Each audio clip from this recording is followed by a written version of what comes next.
So I guess that's a pretty good transition into like how we started dating and everything.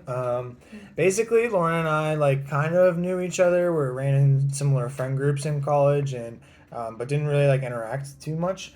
And then when she graduated and was working, I spent a lot of time in her office when she was in the campus ministry center, and we just got to know each other. We were actually both dating other people at that point. You were engaged for part of that time. Um, so yeah, we really got to know each other with no strings attached, no interest either way. And then just kind of how things fell. We both were single then that summer, and I was staying in town. Lauren was still working here. I started working part time at the university, so we just kind of naturally spent more time together. And there's not at that time there wasn't a ton of like young adults in Waynesburg, so it just kind of made sense for us to start hanging out more. Yeah. Can I Yeah. interject there? No. Yeah, I actually remember like when we started, not when we started dating, but like when you were graduating from college, I heard that you were gonna be working at Waynesburg, and I remember like intentionally like telling you like it's hard to make new friends in Waynesburg. So like if you want to hang out over the summer, I'd love to hang out and do stuff together. Literally like having no interest. I at that point was not interested in dating anyone at all. Like I was just like, I'm gonna be starting a grad program. I actually decided myself that I was not going to date until after I graduated from my master's program, which didn't happen. When I graduated from my master's program, we were married and I was pregnant. So the Lord had different plans. But yeah, I think that's just kind of funny looking back on that. Yeah. Yeah, that is really funny. So yeah, we started dating August 14th, as we mentioned earlier, and then very quickly we did a lot of work before we even started dating, kind of because of what you just talked about just wanting to be sure. We were both at that point in our lives where we didn't want to just date to date, and we wanted to date for the end goal of hopefully getting married and realizing that wasn't a guaranteed outcome. But we did a lot of work before we even started dating to kind of work through some of that to see if that was something that we really even wanted or could envision in the future. Yeah. So yeah, we started dating in August and then got engaged in February 4th, and then got married in May 30th. So that was a very quick like progression of things. We won't talk a ton about that. If you guys want us to make another video talking more about that kind of in detail, what that process looked like, we can certainly do that. So just let us know. It's a pretty cool story, but long story. Yeah, really cool story, really long story. A lot of work that we did. I'm a proponent of shorter engagements and shorter dating stuff, though, especially as Christians. I think that can be really beneficial. Yeah. But yeah, depending on your stage of life. Sure, right. Yes. If you're at that point. Now, if you're a 16-year-old Christian, you shouldn't get married under a year. Yeah. So we're coming up on 2 years of marriage. Like we mentioned earlier, our son is almost 2 months old. So by the time we get to May, he'll be like 5 months. 6 months. Maybe 6 months. 6 months. May is the 5th month, maybe. Right? Yeah. I think that's how that works. I don't know. Yeah, that's right. 6 months. Yeah. So he'll be about 6 months old. We'll be married for 2 years. Yeah, coming up here in a couple months. So pretty cool stuff. Mhm. Yeah. I think that's pretty much it. I think you did a good job covering most of that. Yeah, like we said, it's a long story that we could talk about, but that would be like a whole nother video. So, next question that some people left for us: what was it like getting married during a pandemic? So, I can start, and then you want to add. Yeah. I think that this is really interesting because, we got engaged February 4th, 2020. So that was like a month before everyone knew what COVID was, and like in March was when we were both working at the university, and all the colleges shut down, and we're like, we can't be here in this large of like groups of people.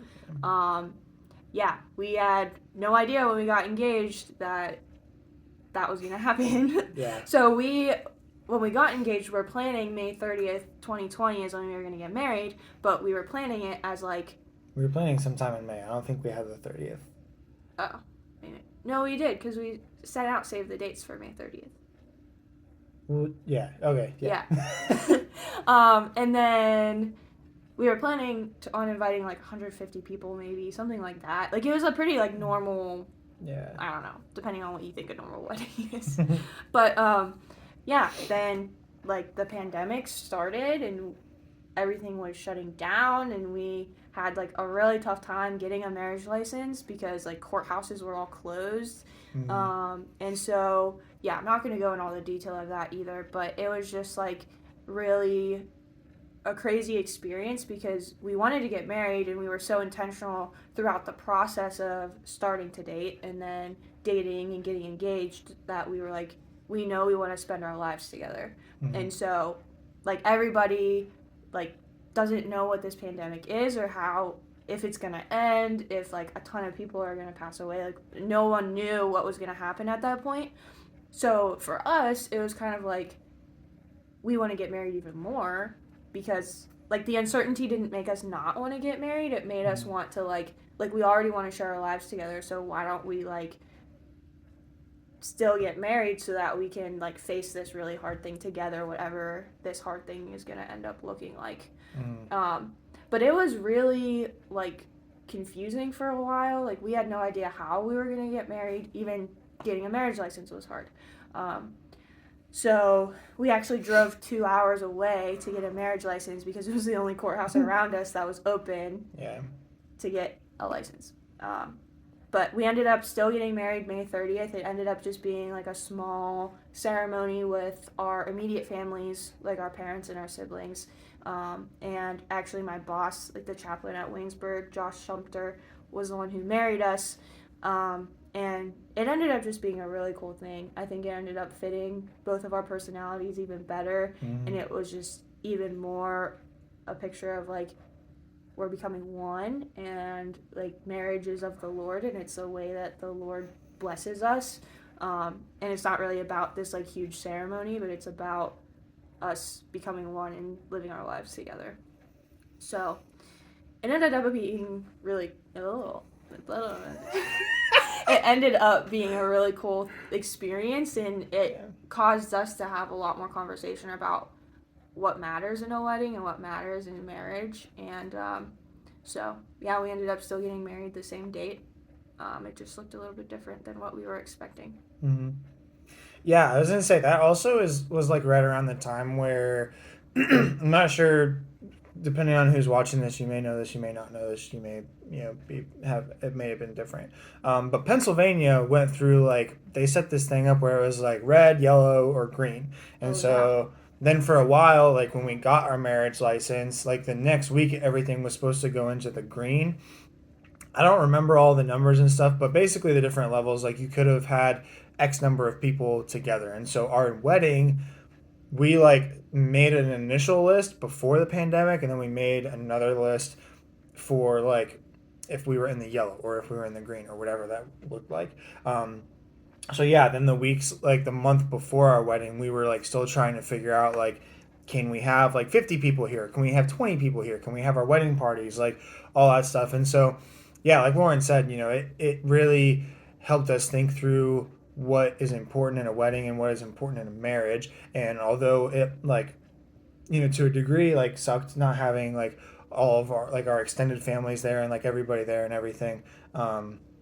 It was like also on the other hand like really nice just to be able to really I think exemplify like what a marriage and a wedding should be and what should be at the core of that, and that's like us becoming one person and like our families becoming one. So all of our immediate family was able to be there, and so yeah, it was just like really nice. It was very small, very quick, but we still did all the things, and we still got the license and went on a honeymoon and all that fun stuff. So, yeah, I think it was a blessing in disguise.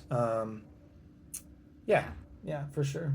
Yeah, and I want to add too, like, the size of your wedding, like if you had a large ceremony, we're not saying like that's not godly to have a ton of people there. Like we're just saying in that situation and with the way it worked out for us, that ended up being a really cool way of like reflecting the Lord. And so there's a lot of different ways to do that.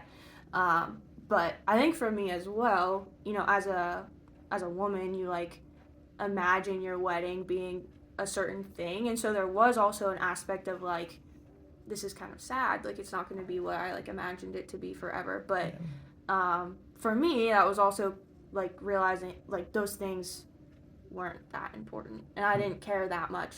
Like I cared a lot more about being married to Avery than of like having all these specific traditions or like specific like experiences, I guess, with the wedding.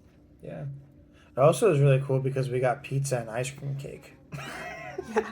That was awesome. Yeah, we had pizza for dinner and then ice cream cake as our wedding cake from Dairy Queen. Which was also much better a year later when we got the rest of the cake. Yeah. When on your 1-year anniversary you like eat the last piece of wedding cake, it actually tasted pretty good.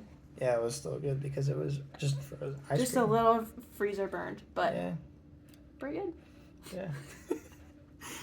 All right. I think that's all the things about getting married during a pandemic. Yeah. Yeah.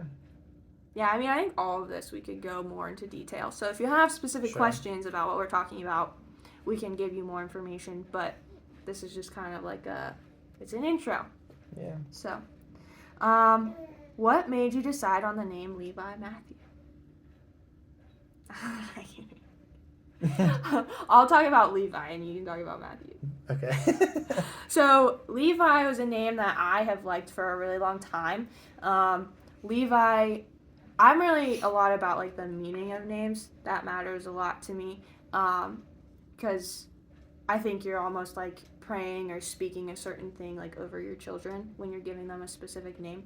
So Levi means attached or joined in harmony, and I think like during this time in the world, like harmony really means a lot, and is like if he's like an agent of harmony or an agent of like reconciliation, that's huge and awesome, like something that like we're praying over his life. So that's one thing. And then also looking at like Levi in the Bible, there's Levi in the Old Testament, and then there's also Levi who is one of Jesus' disciples. His name is changed to Matthew in the New Testament, in the Gospels. But Levi in the Old Testament is really the story that I looked at more, and Avery's brother Isaac actually asked us about this. But it's kind of weird, like the story about Levi, where he's talked about most, is when he and his brother they find out that their sister has been like sexually assaulted by this other tribe, and so then they go to their dad and they're like, we need to like do something about this because they mistreated our sister.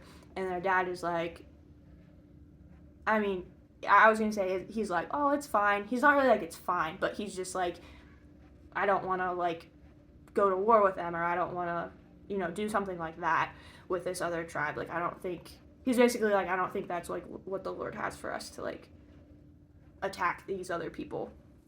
But Levi and his brother, do you remember which brother it was? No. Okay. Well, one of his brothers, you can look in Genesis if you're interested.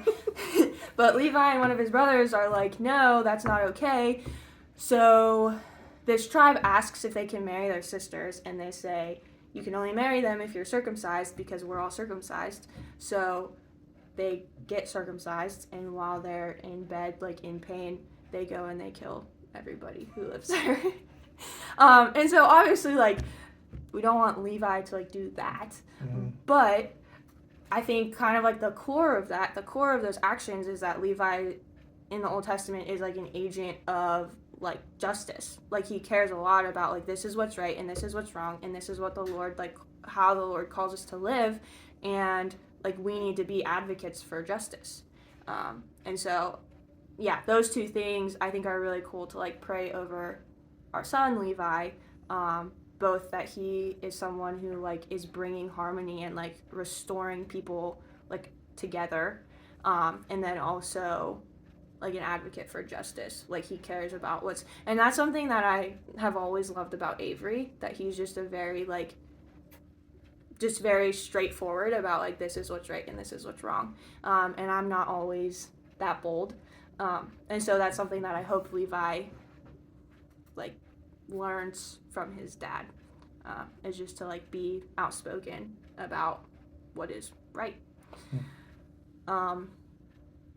Yeah, I think that's pretty much it. Yeah, and Matthew doesn't have as significant of like the meaning. It kind of like means a similar thing to Levi. Like Lauren said, in the New Testament, Levi's name was changed to Matthew. But Matthew is my middle name. Matthew is my dad's middle name as well. And so I'm not. For those of you who know me personally, like I'm not a super like tradition heavy person. I don't like. Yeah, I don't do something because it's a tradition. I think traditions can sometimes be meaningless. Sometimes they have a lot of meaning. I don't know. But anyway, so Matthew being my name, my middle name, and my dad's middle name, I wanted to pass that down. And so I always like was really proud to have the same middle name as my dad. And so I hope that that's like something that Levi can like grow to appreciate too. That it's just a family name, and if someday he's blessed with kids and we're blessed with grandchildren. And a grandson, hopefully, that's something that he could appreciate and maybe pass down. If not, that's fine. But yeah, I wanted to do that, and I didn't want to do like a first name or anything, because I think most people that I personally have interacted with that have a first name passed down, they either go by their middle name or don't go by a variation of their name. A lot of people don't really enjoy that.